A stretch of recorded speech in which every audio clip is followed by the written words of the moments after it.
In the 1960s, Clint Eastwood rose to fame in the Dollars trilogy, which would break him into mainstream cinema in the United States. A Fistful of Dollars, 1964. In late 1963, an offer was made to Eastwood's co-star Eric Fleming on Rawhide to star in an Italian-made western, originally to be named The Magnificent Stranger, A Fistful of Dollars, to be directed in a remote region of Spain by a relative unknown at the time, Sergio Leone. However, the money was not much, and Fleming always set his sights high on Hollywood stardom, and rejected the offer immediately.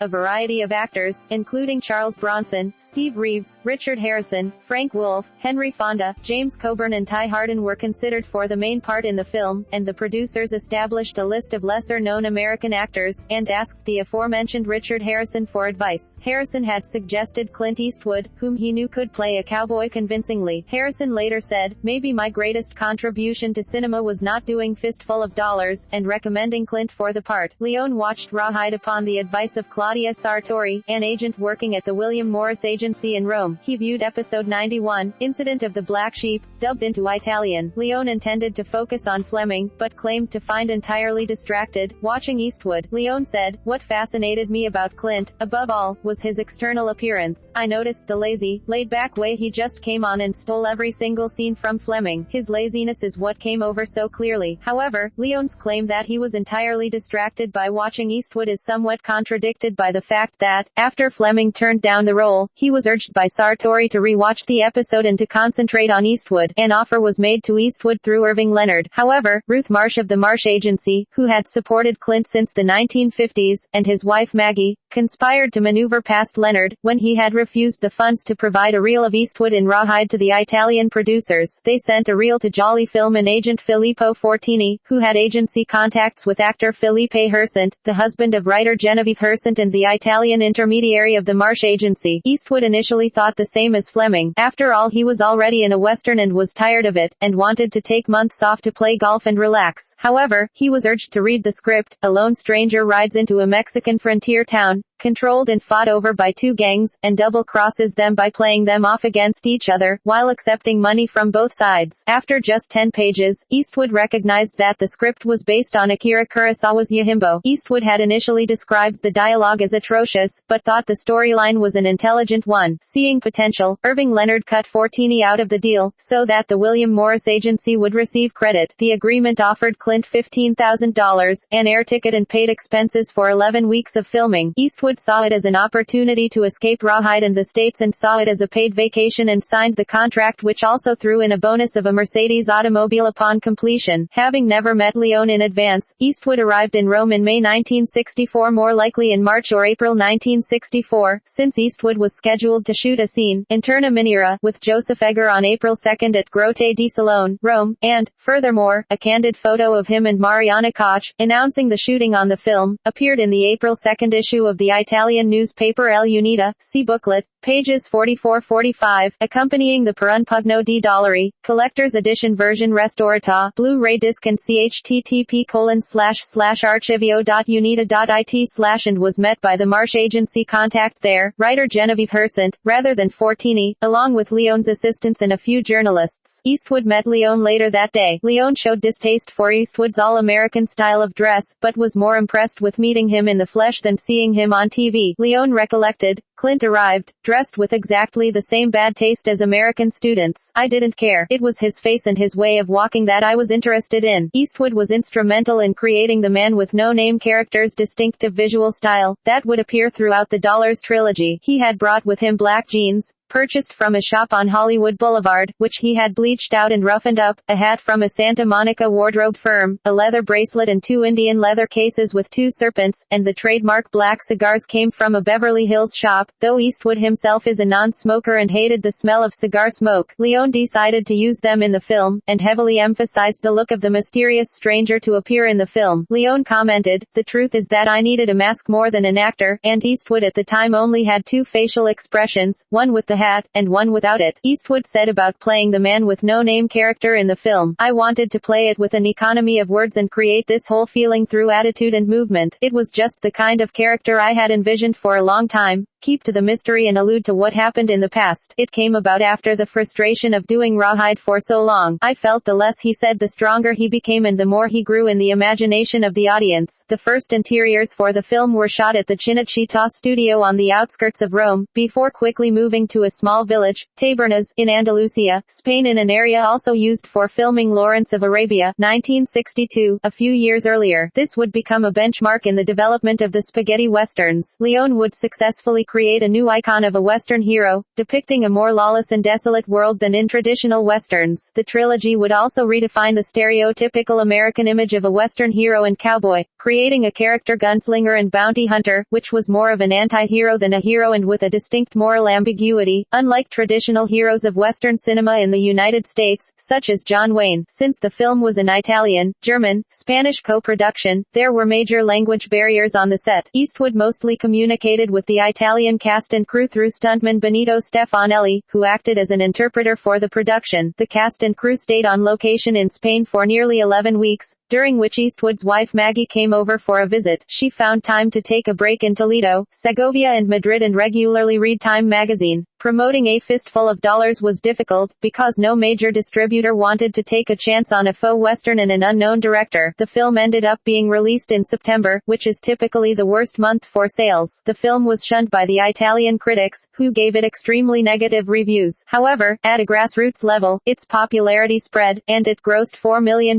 in Italy, about 3 billion lira. American critics felt quite differently from their Italian counterparts, with Variety praising it as a James Bondian vigor and tongue-in-cheek approach that was sure to capture both sophisticates and average cinema patrons. The release of the film was delayed in the United States, because distributors feared being sued by Kurosawa. As a result, it was not shown in American cinemas until 1967. This made it difficult for the American public or Hollywood to understand what was happening to Clint in Italy at the time. An American actor making films in Italy met with considerable prejudice, and was seen in Hollywood as taking a step backward, rather than a career development. For a few dollars more, 1965, Leone hired Eastwood to star in the second film of what would become a trilogy. For a few dollars more, 1965, Leone was convinced that Jolly Film were withholding his share of the profits. He sued them and joined forces with producer Alberto Grimaldi, who founded the Produzione Europe Associate P. Film Company. The company gave Leone a larger $350,000 budget to make the next film. Screenwriter Luciano Vincenzoni was brought in to write the script, which he wrote in 9 days. Two bounty hunters, Eastwood and Lee Van Cleef, pursuing a drug-addicted criminal, Volant, planning to rob an impregnable bank. Eastwood was given $50,000 in advance and a first-class plane ticket, but was not looking forward to having the cigar in his mouth again. At times, it made him feel sick during the first film. For a few dollars more was shot in the spring and summer of 1965. Again, interiors of the film were shot at the Cinecittà studio in Rome, before they moved to Spain. During the filming, Eastwood became close friends with screenwriter Vincenzoni, enjoyed his Italian cooking and attracted a lot of attention from his female guests. Vincenzoni was very important in bringing the films to the States. He was fluent in English, and accompanied Leone to a cinema in Rome to show the new film to United Artist executives Arthur Krim and Arnold Picker, who showed much excitement about the film. An agreement was made with them to purchase the rights to the film in a third film, which was yet to be written, let alone made, in advance, in the States for $900,000, advancing $500,000 up front and the right to half of the profits. Trouble brewed with Rawhide back in the United States. Eric Fleming quit the series, which lasted just 13 more episodes without him. It faced increasing competition from the new World War II series Combat, which eventually led to the demise of the series in January 1966. Eastwood met with producer Dino De Laurentiis in New York City and agreed to star in a non-Western 5-part anthology production named La Strega, the Witches opposite Dino's wife, actress Silvana Mangano. Eastwood traveled to Rome in late February 1966 and accepted the fee of $20,000 and a new Ferrari. Acclaimed director Vittorio De Sica was hired to direct Eastwood's segment, called A Night Like Any Other. It was only 19 minutes long and involved Clint playing a lazy husband, stuck in a stale marriage, who refuses to go and see A Fistful of Dollars in the cinema with his wife, preferring to stay home. Meanwhile, his wife dreams of having a fit, active husband who dances like Fred Astaire and is fantastic at making love. Eastwood's installment only took a few days to shoot. It was not received well by critics, who described it as like no other performance of his, is quite so un-Clint-like, with the New York Times disparaging it as a throwaway de Sica. Following this, Eastwood went to Paris to promote the premiere of A Few Dollars More with de Sica. He was already becoming very popular in France, labeled as the new Gary Cooper. In Paris, he met Pierre Ricient and had an affair with actress Catherine Deneuve. The Good, the Bad and the Ugly, 1966. 2 months later Eastwood began working on The Good, the Bad and the Ugly, the final film of the Dollars trilogy, in which he again played the mysterious man with no name character. Lee Van Cleef was brought in again to play a ruthless fortune seeker, while Eli Wallach, a character actor noted for his appearance in The Magnificent Seven, 1960, was hired to play the cunning Mexican bandit Tuco, although the role was originally written for Valant, who passed on working with Leone again. The three become involved in a search for a buried cache of Confederate gold, buried in a cemetery by a man named Jackson, in hiding as Bill Carson. Eastwood was not initially pleased with the script, and was concerned he might be upstaged by Wallach. He said to Leone, "In the first film I was alone. In the second, we were two. Here, we are three. If it goes on this way, in the next one I will be starring with the American Cavalry." Eastwood played hard to get in accepting the role, inflating his earnings up to $250,000, another Ferrari and 10 of the profits in the United States, when eventually released there. Eastwood was again encountering publicist disputes, between Ruth Marsh, who urged him to accept the third film of the trilogy, and the William Morris Agency and Irving Leonard, who were unhappy with Marsh's influence on Clint. Eastwood banished Marsh from having any further influence in his career. He was forced to sack her as his business manager, via a letter sent by Frank Wells. For some time after, Eastwood's publicity was handled by Jerry Pam of Gutman and Pam. Filming began at the Cinecittà studio in Rome in mid-May 1966, including the opening scene between Clint and Wallach, when the man with no name captures Tuco for the first time and sends him to jail. The production then moved on to Spain's Plateau region, near Burgos in the north, which would double for the extreme deep south of the United States. The western scenes were again shot in Almeria in the south. This time, the production required more elaborate sets, including a town under cannon fire, an extensive prison camp and an American Civil War battlefield. For the climax, several hundred Spanish soldiers were employed to build a cemetery with several thousand gravestones to resemble an ancient Roman circus. Top Italian cinematographer Tonino Dellicoli was brought in to shoot the film. He was prompted by Leone to pay more attention to light than in the previous two films. Ennio Morricone composed the score once again. Leone was instrumental in asking Morricone to compose a track for the final Mexican standoff scene in the cemetery, asking him to compose what felt like the corpses were laughing from inside their tombs, and asked Dellicoli to creating a hypnotic whirling effect, interspersed with dramatic extreme close-ups, to give the audience the impression of a visual ballet. Wallach and Eastwood flew to Madrid together. Between shooting scenes, Eastwood would relax and practice his golf swing. Throughout filming, he regularly socialized with actor Franco Nero, who was filming Texas Adios at the time. One day, during the filming of the scene in which the bridge is blown up with dynamite, Eastwood, suspicious of explosives, urged his co-star Wallach to retreat up to the hilltop, saying, "I know about these things. Stay as far away from special effects and explosives as you can." Just minutes later, crew confusion over saying "via," which was meant to be the signal for the explosion, but which a crew member had said without thinking to turn the cameras on, resulted in a premature explosion, resulting in the bridge having to be rebuilt. The bridge was rebuilt for free by the Spanish army, that gallantly assumed responsibility, but the expense of redoing the scene and other costs, resulted in the film exceeding its budget by $300,000. By the end of the film, Eastwood had finally had enough of Leone's perfectionist directorial traits. Leone, often forcefully, insisted on shooting scenes from many different angles, paying attention to the most minute of details, which would often exhaust the actors. Leone, a glutton, was also a source of amusement for his excesses. Eastwood found a way to deal with the stresses of being directed by him by making jokes about him, and nicknamed him Yosemite Sam for his bad temperament. Eastwood would never be directed by Leone again, later turning down the role as harmonica in Once Upon a Time in the West, 1968. Leone had personally flown to Los Angeles to give Eastwood the script. The role eventually went to Charles Bronson. Years later, Leone would exact his revenge upon Clint. During the filming of Once Upon a Time in America, 1984, when he described Eastwood's abilities as an actor as being like a block of marble or wax and inferior to the acting abilities of Robert De Niro, saying, "Eastwood moves like a sleepwalker between explosions and hails of bullets, and he is always the same, a block of marble. Bobby first of all is an actor, Clint first of all is a star. Bobby suffers, Clint yawns." The Dollars trilogy was not shown in the United States until 1967. A Fistful of Dollars opened in January, For a Few Dollars More in May, and The Good, the Bad and the Ugly in December 1967. Some 20 minutes were cut from The Good, the Bad and the Ugly, particularly many scenes involving Lee Van Cleef, although Eastwood's remained intact. The trilogy was publicized as James Bond-type entertainment. All three films were successful in American cinemas, and turned Eastwood into a major film star in 1967, particularly The Good, the Bad and the Ugly, which eventually collected $8 million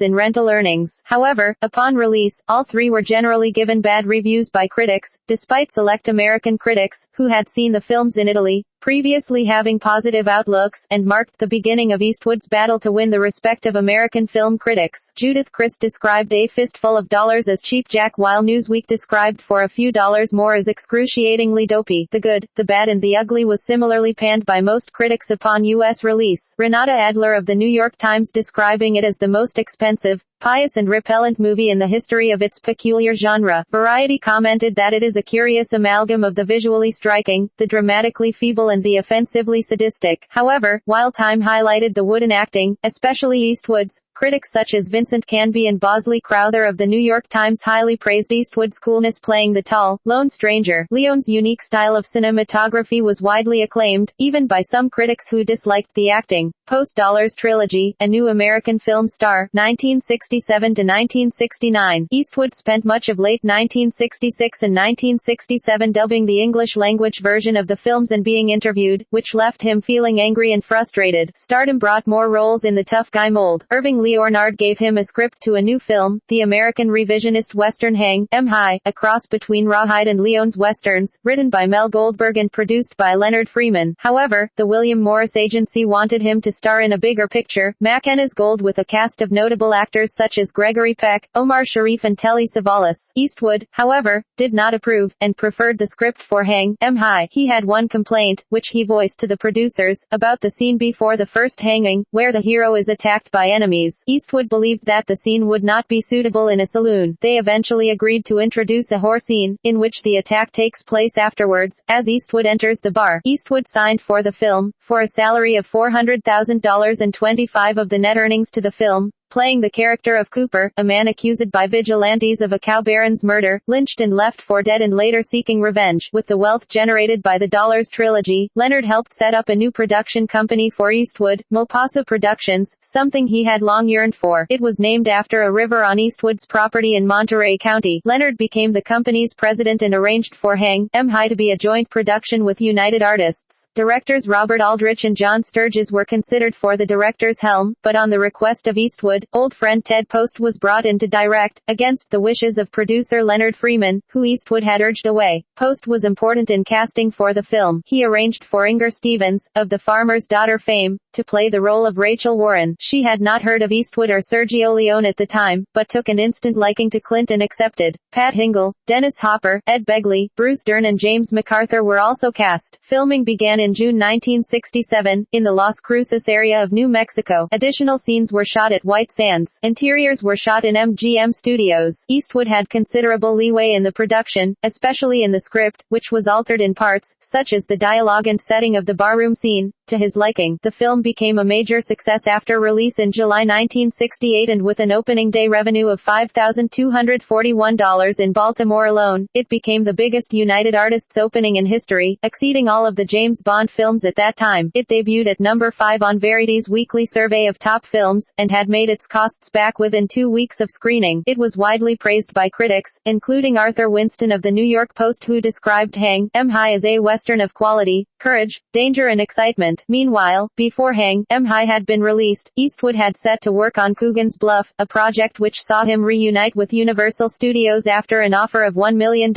more than doubling his previous salary. Jennings Lang was responsible for the deal, a former agent of a director called Don Siegel, a Universal contract director who was invited to direct Eastwood's second major American film. Eastwood was not familiar with Siegel's work, but Lang arranged for them to meet at Clint's residence in Carmel. Eastwood had now seen 3 of Siegel's earlier films and was impressed with his directing, and the two became natural friends, forming a close partnership over 5 films in the years that followed. The idea for Coogan's Bluff originated in early 1967 as a TV series, and the first draft was drawn up by Herman Miller and Jack Laird, screenwriters for Rawhide. It is about a character called Sheriff Walt Coogan, a lonely deputy sheriff working in New York City. After Siegel and Eastwood had agreed to work together, Howard Rodman and 3 other writers were hired to devise a new script, as the new team scouted for locations, including New York and the Mojave Desert. However, Eastwood surprised the team one day by calling an abrupt meeting and professed to strongly disliking the script, which by now had gone through 7 drafts, preferring Herman Miller's original concept. This experience would also shape Eastwood's distaste for redrafting scripts in his later career. Eastwood and Siegel decided to hire a new writer, Dean Reesner, who had written for Siegel in the Henry Fonda TV film Stranger on the Run some years previously. As Reesner drew up a new script, Eastwood was unwilling to communicate with the screenwriter, until one day, Reesner criticized one of the scenes which Eastwood had liked, which involved Coogan having sex with a girl called Linnie Raven, in the hope that she would take him to her boyfriend. According to Reesner, Eastwood's face went white and gave me one of those Clint looks. The two soon reconciled their differences and worked on the script, with Eastwood having considerable input. Don Stroud was cast as the psychopathic criminal Coogan was chasing, Lee J. Cobb as the disagreeable New York City Police Department lieutenant, Susan Clark as a probation officer who falls for Coogan, and Tisha Sterling played the drug-addicted lover of Don Stroud's character. Filming began in November 1967, even before the full script had been finalized. The film was controversial for its portrayal of violence, but it launched a collaboration between Eastwood and Siegel that lasted more than 10 years, and set the prototype for the macho hero that Eastwood would play in the Dirty Harry films. Coogan's Bluff also became the first collaboration with Argentine composer Lalo Schifrin, who would later compose the jazzy score to several of Eastwood's films in the 1970s and 1980s. Particularly the Dirty Harry film series. Eastwood was paid $850,000 in 1968 for the war epic Where Eagles Dare opposite Richard Burton. However, Eastwood initially expressed that the script drawn up by Alistair MacLean was terrible and was all exposition and complications. The film was about a World War II squad parachuting into a Gestapo stronghold in the mountains, reachable only by cable car, with Burton playing the squad's commander and Eastwood his right-hand man. He was also cast as Two-Face in the Batman television series, but the series was cancelled before he played the part. In 1969, Eastwood branched out, by starring in his only musical, Paint Your Wagon. He and fellow non-singer Lee Marvin played gold miners who share the same wife, played by Jean Seberg. Production for the film was plagued with bad weather and delays, and the future of the director's career, Joshua Logan, was in doubt. It was extremely high budget for this period, and eventually exceeded $20 million. Although the film received mixed reviews, it was nominated for the Golden Globe Award for Best Motion Picture, Musical or Comedy. Shortly before Christmas 1969, Eastwood's longtime business manager Irving Leonard died, aged 53. This came as a shock. He was replaced as Mulpasa by an old friend. Bob Daly became important in production, and under the terms of Leonard's will, Roy Kaufman and Howard Bernstein would assume responsibility of the company finances.